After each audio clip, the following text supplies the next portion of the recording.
এই পৃথিবীতে সবথেকে বড় চারখানা মিথ্যে কথা কি জানেন? এক হচ্ছে যে রূপ দেখে নয়, মন দেখে ভালোবাসো, কিন্তু শেষে কি দেখা যায়? যে মানুষ রূপ দেখেই ভালোবাসে।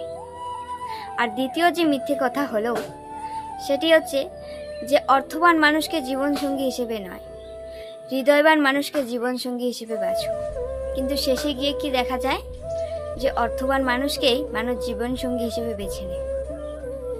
আর তৃতীয় যে মিথ্যে কথাটি হলো, এক সঙ্গী অপর সঙ্গীকে বলে যে আমি তোমাকে ছাড়া কোনো দিনও বাঁচব না, কিন্তু সে যখন চলে যায় সে কিন্তু দিব্যি তার মতন করে বাঁচে। আর 4 নম্বর যে সব থেকে বড় মিথ্যে কথা হলো যে সবাই বলে যে সত্যের নাকি জয় হয়, কিন্তু শেষে গিয়ে দেখা যায় যার অর্থ আছে তারই জয় হয়।